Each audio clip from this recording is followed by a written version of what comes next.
now, we are with the volunteers from the Aleppo municipality. They are still trying to go to the rescue for the people they can find out. India has emerged as a major diplomatic force at the world stage. The rising cost of living in Nigeria continues to impact citizens from all walks of life. The citizens of Gujarat witnessed a mega roadshow here in the city of Ahmedabad. China is South Africa's largest trading partner for 134 years straight. A domestic aircraft carrying 72 people on board crashed in Pokhara city in central Nepal. 165 injuries have been moved, 61 people are confirmed dead, and rescue operations continue around me. After receiving an entire season's rainfall in a span of 48 hours, Chennai city has literally been brought to its knees. South Africa, for WION, World is One.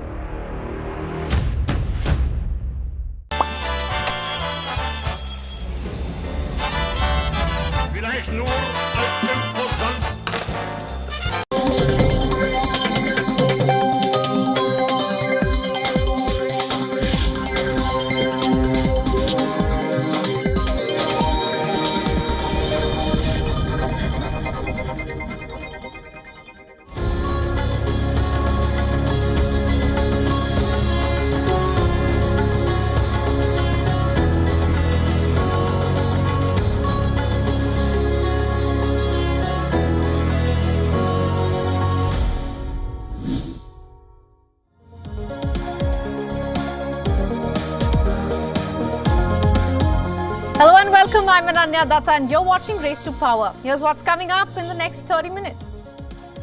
The clock is ticking for the US presidential election and maybe on Joe Biden's political career as well. The pressure is growing from Democrats, donors as well as voters. The question is, what is Joe Biden's red line? Just moments ago, Kenya's president has dismissed almost his entire cabinet. We tell you what this means for the country as well as its people.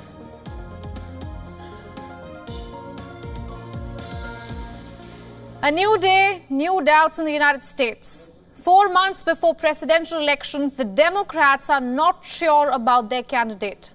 Joe Biden is finding his corner increasingly empty, with more and more Democrats asking him to step aside. But you can only stonewall so much when it comes to money. Democratic donors have warned that funding for the November election campaign is quote-unquote drying up, all because Joe Biden is refusing to step aside. Several high-profile Biden supporters like Netflix co-founder Reed Hastings, hotel mogul Stuart Bainum Jr. and actor George Clooney have explicitly asked Biden to give up. The incumbent has some breathing room because the Congressional Black Caucus and Hispanic caucuses have offered their support, at least so far. Campaign fundraising does not guarantee political success in US, but it is crucial to keep the multi-million-dollar advertising campaigns and ground operations going, especially the swing states.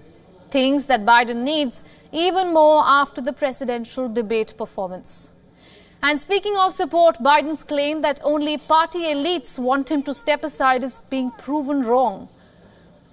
The Washington Post, ABC News and Ipsos poll did a survey. It shows most Democrats nationwide want their president to not run again. Let's look at these numbers now. The question was, should Joe Biden step aside from re-election?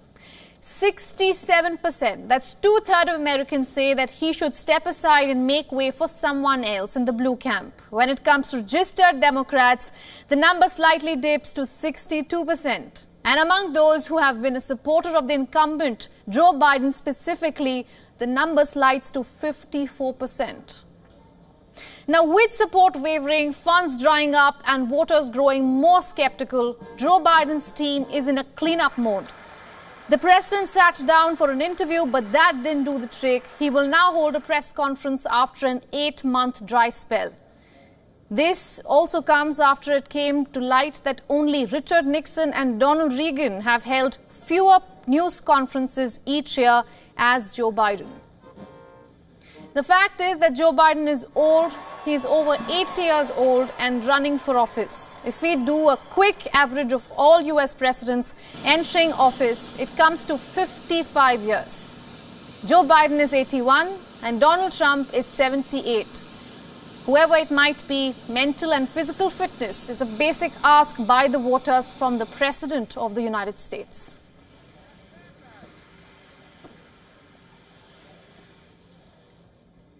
All right, to take this further, we are being joined by Adele Nazarian. She's joining us live from Washington, D.C. She's a senior media fellow at the Gold Institute for International Strategy. Ms. Nazarian, thank you so much for joining us here on WION. Good to see you. So now we see that the donors are asking him to step down. We see that the voice is growing within the Democratic camp, and as well the voter polls that we are seeing nowadays, even they are saying that Joe Biden should step aside and make way for someone else. I want to ask you, what is Joe Biden's red line? Great to be with you. I don't think there is a red line. I think that what we're seeing here is he's not fully aware of what he himself is capable of doing and not doing, because the people pulling the strings behind the scene are his wife, First Lady Jill Biden, and believe it or not, his son, Hunter. And considering the amount of information that's come to light recently of the illegal activities that have occurred within that family network, it seems there are no red lines, that the law doesn't apply to them. And so I think they're going to triple down, quadruple down, and do whatever it takes to keep him in his position. And unfortunately, I just hope his health doesn't continue to suffer as a result of this. Right. We are a little over 10 days from the presidential debate. We saw what panned out, and Joe Biden has been at least attempting to do a cross correction, if we may. But still, Joe Biden has held his ground and said that I will not step aside. I'm not going anywhere. What is it that the Democrats within the camp still feel the need to voice their opinion and say, no, you should step down? You know, I think that the campaign performance during the last debate, as you said, 10 days ago, was just enough to show that he's not capable of running the country. And what shocks me most is just a few days before that debate, you had George Clooney and other stars, rolling out the red carpet in California with President Barack Obama, and just raising tens of millions of dollars for his campaign, if not more. And they had a face-to-face interaction with President Biden, and they clearly could see he was not capable of running the country in the capacity he should in his current state. So I think it's quite hypocritical that now, only after the rest of America can actually see the truth, they're reversing course a few days later and saying and making calls for him to step down. It's utter hypocrisy. I think it's par for the course for what this party has done. And I don't think that there's enough time, frankly, to turn this around. Right. I don't think there's enough time for yeah. Ms. Nazarian, very quickly, there's a latest poll that we were just reading where it says that Kamala Harris might have a better chance against Donald Trump. What are your thoughts on that? That's a very tough one. I have to say, I've met Vice President Harris back in California. She's obviously a very, very book smart lady, very well read. I just don't think she has quite the charisma to capture the audience in the way that, let's say, a Donald Trump or other people would be able to. And when it comes down to it, if it's between her and him, I really think that the envelope is going to lean a little bit more towards Donald Trump. She's not as likable, unfortunately. And I think everyone has to come to their senses and realize it's not about what gender you are. It's not about any of that. It's about who's going to be the better candidate for the job. Right. And I think the Democratic Party has to really think of what and who the best alternative is for them to really secure a victory in November. It doesn't seem like it's her. All right, Ms. Nazarian, thank you so much for joining us here on WION. Good to speak to you. Thank you. Likewise. All right, with speculations raging of US presidential hopefuls being too old to govern, let's look at some past US presidents who fell ill while in office. John F. Kennedy was diagnosed with Addison's disease in the 1940s. He actively denied rumors that he had Addison's disease during his election campaign in 1960s. Despite visible symptoms including discolored skin, Addison's disease can be a severe form of hormone deficiency. While he succumbed to his assassination in 1963, experts say that Addison's could have killed him too. All right, Dwight Eisenhower, first term in office was tough on him. He had a heart attack in 1955 and an operation for bowel obstruction less than a year later. The press secretary disclosed that Eisenhower had suffered a cardiac event but reduced its severity by describing it as a mild issue. He then developed a weak heart, and that was kept a secret from the public as well. Later, after leaving office, he died of a stroke. Struck by polio a decade before his presidential career, Franklin Roosevelt couldn't keep that a secret. He used braces and crutches to allow him to stand at podium during speeches. But the image of him in his homemade wheelchair and a dog in his lap is legendary. He soon faced hypertension and a heart disease that led to a cardiac failure. A stroke in 1999 is said to have left Woodrow Wilson not only physically impaired, he was partially paralyzed as well. Wilson suffered multiple strokes that he denied publicly. Some reports suggest that he may even have lived with dyslexia.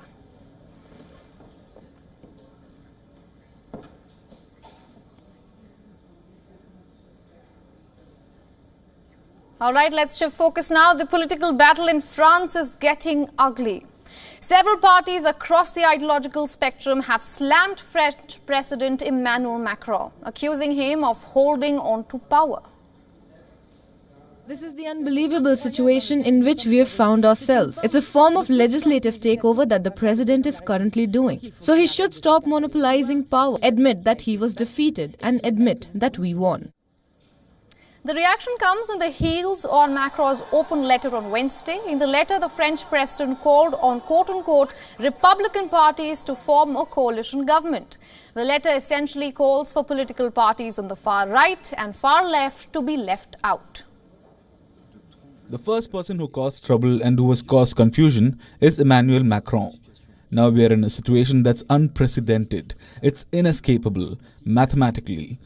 That's why I'm saying this again. Some wanted a coalition among Macron's centrists and the Republicans. What does that come to? It totals 220 or 225 votes. We are far from this absolute majority, which is at 289 votes. What would happen is that this government would fall almost from the very start. That's why I am proposing to adjust and have a more acceptable profile with a wider spectrum of political parties in the National Assembly. Now, Macron broke his silence via an open letter days after the second round of snap elections ended in a political gridlock, with no party getting a clear majority. The president's comments seem to indicate his unwillingness to form an alliance with the left-wing New Popular Front coalition that secured the highest number of seats.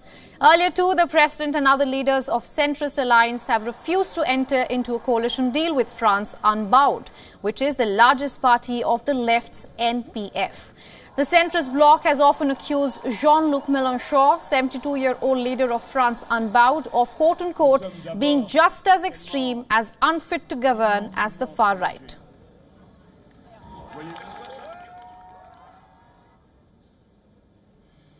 Let's now talk about Israel. Reports suggest major cracks in Israel's war cabinet are being seen. Israeli Prime Minister Benjamin Netanyahu's close associates have reportedly been deliberating the possible ouster of Defense Minister Yoav Gallant. It could happen in the coming months. It is believed that cracks have surfaced after bad blood between Yoav Gallant and Benjamin Netanyahu over Gallant's insistence on moving ahead with enlisting young ultra-Orthodox men in the military, despite widespread opposition. According to a report by Channel 12 News, Gallant is considered a renegade within the coalition by Netanyahu's inner circle due to the positions that he has taken, which have often put him at odds with the Prime Minister.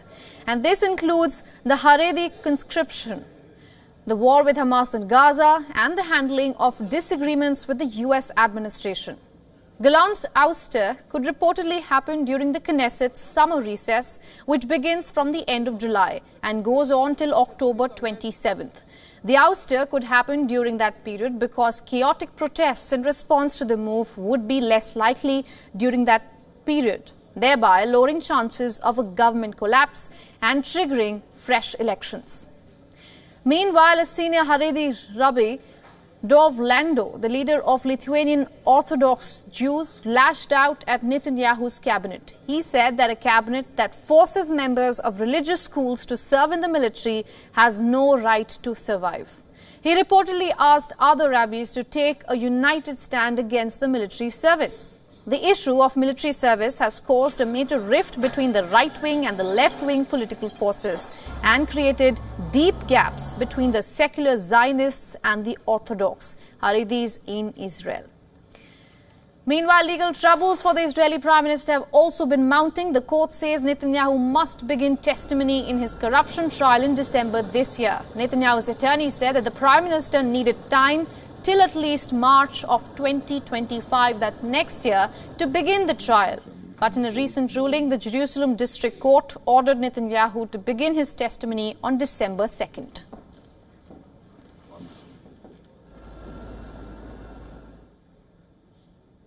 Now, correspondent Jody Cohen has more on this from Israel's Renana. With Israel defending itself on multiple fronts since the 7th of October, Prime Minister Netanyahu also appears to be fending off potential challenges from multiple directions. Despite requesting a longer extension for his trial, the court has ruled that the Prime Minister must begin his testimony in December. And Israel's Channel 12 is reporting that the Prime Minister's associates are considering ousting Defence Minister Gallant during the summer parliamentary recess. Now, there have been differences of opinion between Gallant and the coalition, as well as between Gallant and some in the Likud party to which he belongs. The Prime Minister's office has denied the report, and it remains to be seen if the coalition can work through their policy differences, most notably on the issue of military conscription. This is Jody Cohen for WION World is One. Now, just days after anti-tax reform protests rocked the country, Kenya's president has dismissed almost his entire cabinet. In a televised address, William Ruto said that he has sacked all ministers except the foreign minister in the wake of nationwide anti-government protests. I have today, in line with the powers given to me by Article 1521 and 1525B of the Constitution and Sections 12 of the Office of the Attorney General's Act, decided to dismiss with immediate effect all the Cabinet Secretaries and Attorney General of the Republic of Kenya, of the Cabinet of Kenya, except the Prime Cabinet Secretary and Cabinet Secretary for and Cabinet Secretary for Foreign Affairs and Diaspora Affairs. The president has clarified that the office of the deputy president was not affected. He also said during this transition period, the government will continue to operate under the guidance of principal secretaries and other relevant officials. More announcements from Ruto are expected to follow. The days-long protests led by Kenya's youth were sparked by the government announcing a tax hike. 39 people were killed in the demonstrations and police clashes before Ruto abandoned the controversial finance bill.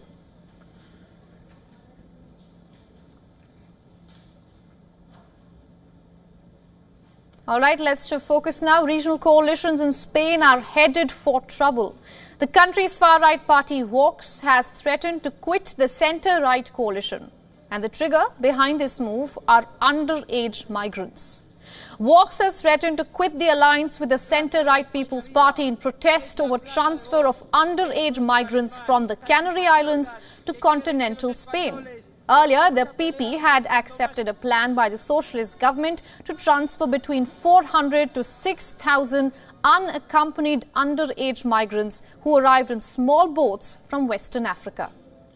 Just on Wednesday, Vox leader Santiago Abascal wrote on social media platform, and I'm quoting from that, Today, the People's Party has blown up regional government deals, welcoming voluntarily 400 underage migrants. Do not count on us to scam, loot and endanger Spaniards. It remains unclear at the moment if the People's Party will be able to keep governing on its own in the 5 regions where it has partnered with Vox, or if by-elections will be needed. The far-right party, which was founded in the year 2012 very recently, has become the 3rd largest party at the national level in Spain. And migration from Africa has been one of the key issues that Vox has campaigned on.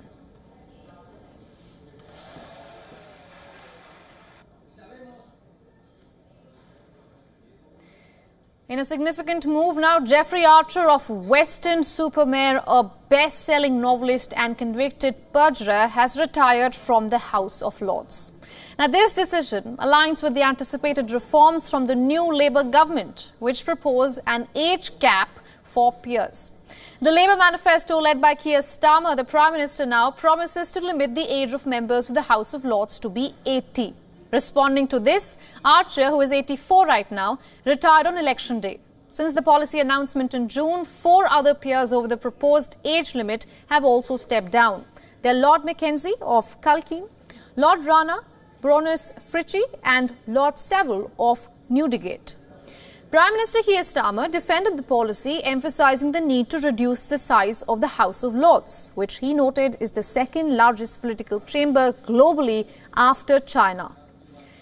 The Labour government's reform plan includes scrapping 91 of the 92 seats for hereditary peers and expelling those over the age of 80 from the upper chamber. However, peers reaching the age threshold during a parliamentary term will be allowed to remain until the next election.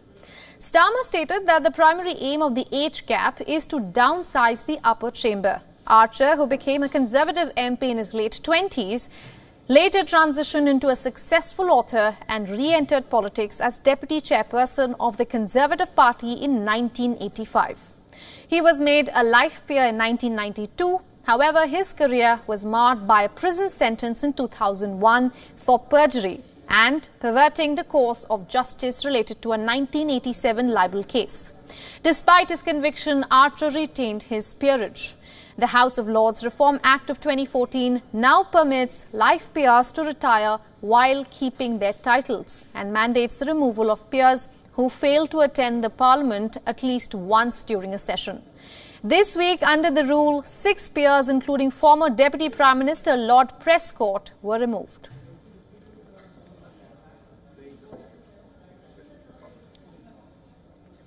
And opting for the traditional route, rooted in customs, Indian origin, Shivani Raja took oath in the UK Parliament on the Bhagavad Gita. This after she secured a historic victory in the Leicester East City for the Conservative Party, ending the Labour Party's 37-year-old dominance in the constituency. Shivani had contested against fellow Indian origin Labour candidate Rajesh Agarwal. Besides Shivani, 27 other Indian origin MPs have been elected to the House of Commons in the July 4th general elections in the United Kingdom. Take a look. I swear by Almighty God that I will be faithful and bear true allegiance to His Majesty King Charles, his heirs and successors according to law, so help me God. I swear by Almighty God that I will be faithful and bear true allegiance to His Majesty King Charles, his heirs and successors according to law, so help me God.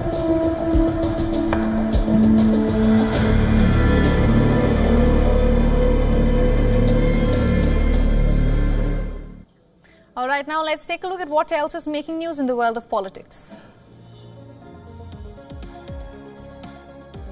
Rwanda is scheduled to conduct presidential elections on July 15th. Polls predict incumbent Paul Kagame will secure a 4th term in office, and he faces opposition from 2 candidates in the upcoming contest. The 66-year-old has been Rwanda's president since the year 2000 and won 99% of the vote back in 2017. Chances of his re-election have put the spotlight back on accusations on rights abuses and ongoing tensions with neighboring Democratic Republic of Congo.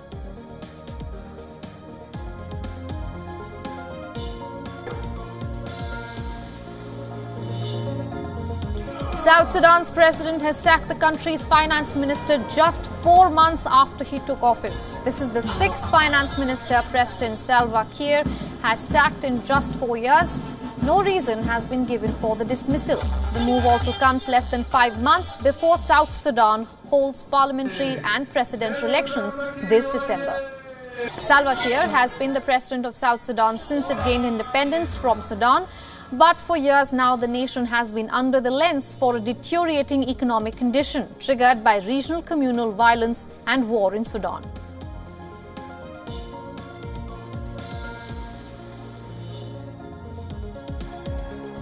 And with that, we're wrapping up this edition of Race to Power. Thanks for watching with me, Ananya Datta. Goodbye.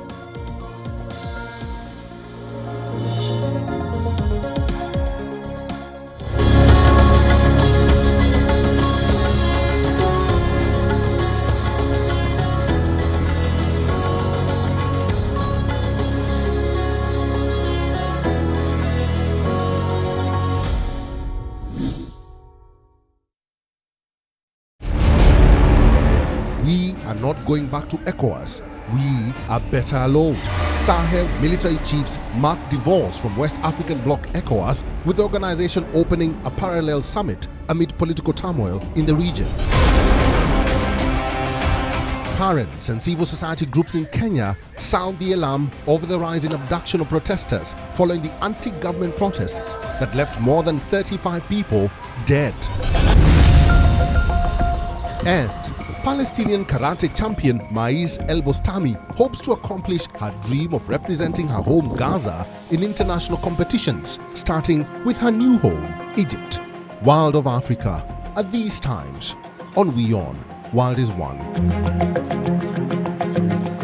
Hello and a very warm welcome to the Global Unicorn Summit 2024. Unicorn itself, it's like these are the heroes of the industries, right? So each founder who is coming has an hour or two to mentor these startups. So do not start a company in, saying I want to build a unicorn. Yeah. Start a company saying I want to provide a value to the customers. And when going gets tough gets going, and that's the definition of entrepreneur.